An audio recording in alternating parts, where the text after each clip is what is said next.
Bills-Lions, games in Detroit. This game's freaking awesome. This sucks. Why are we putting this many afternoon games, like Dylan said at the beginning of the show? Why are we putting this many afternoon games when you have a freaking awesome games like Steelers, Eagles, and Lions, Bills? Even Bucks, Chargers is a big game. This is a joke, but anyhow, Lions are a 2-point favorite. Over-under's 54.5. That is, yeah, I thought Dylan was going to throw up when he saw that number. 50. I saw 55. That's how gross it is. I saw 55 at I think it was MGM. They posted a 55. Where are you going here in this spot? I mean, it's going to be a great game. It's just, here's what I'll do. Here's what I'm going to do. I'm going to call my shot. Super Bowl preview. This is the Super Bowl preview right here. I don't hate that.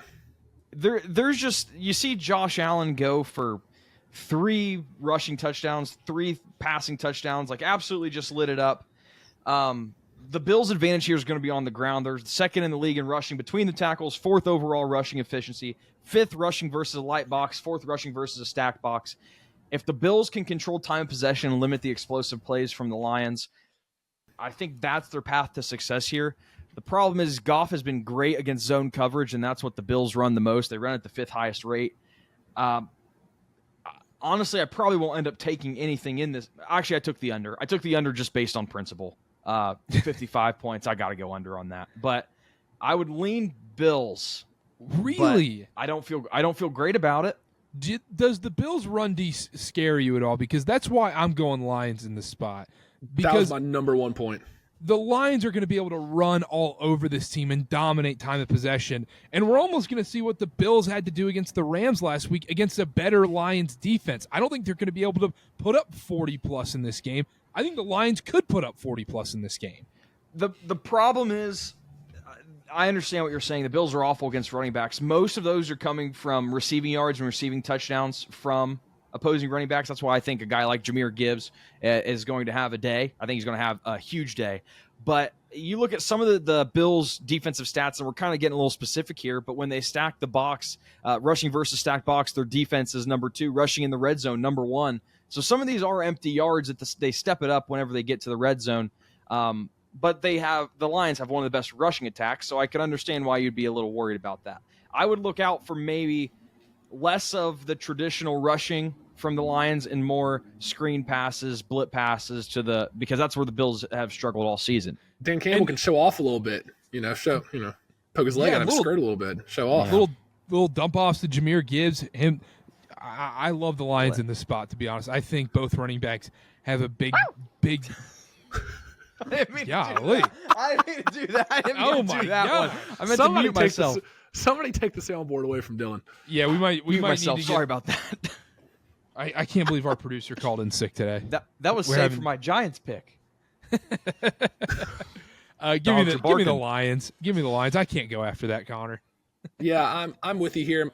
The only problem, am I reading this right? Lions have 13 guys on IR. That scares me a little bit. Eventually, that's got to catch up to them. What's crazy though is that it just doesn't matter. Like week in and week out, it's like, yeah, you got guys on IR. We heard it last week against the Packers. Oh, they have so many guys on defense on IR, and it just doesn't matter. So find a way to win. Lions defense, they're ranked 2nd in EPA. Bills offense is ranked 1st, if I'm reading this right, in EPA. So it's gonna be an interesting matchup. I lean Lions here. The Bills' run D has been susceptible. You guys touched on it, Dylan. I know you gave the numbers with the stacked box, but they do allow 123 rush yards a game. That's good for 19th in the league, and lately they've been not as great either. The Lions need this game more than the Bills, I think. Detroit is clinging to a 1-game lead over Philly. Meanwhile, Kansas City's up 2 games on Buffalo? Yeah, Buffalo's 2 back from KC. That's a lot harder to catch. And to add to that, Connor, the Vikings are right behind the Lions. They can still win this division. Breathing down their neck. And the Bills have a stranglehold on that number 2 spot. So I think, I'm not saying they're going to mail it in, but the Lions really need these wins, which is crazy because they're got one of the best records in the league, but they do need this game more. I think the Lions are going to have enough success on the ground to kind of take the pressure off Jared Goff and let him kind of pick and choose his spots to throw down the field, pick apart that zone coverage. I think Gibbs and Montgomery will have a great day. It could be one of those games where Montgomery has 80 rush yards and Gibbs has like 120 total yards. and I'm not going to be shocked. Or even they were throwing screen passes to Montgomery on last Thursday night, so they've been using him that way too. I like the Lions here. I think they cover the 2.5. I think the Bills are going to be fine, and I think you're right maybe about the Super Bowl preview, but I do lean Lions at home. Give me the Bills then. If you guys are taking the Lions, then I'm going Bills. I'm taking the Lions. I'll do it. I'm taking. One of us has to be right. Also, I don't agree this is a Super Bowl preview. Chiefs. I'm not betting against the Chiefs.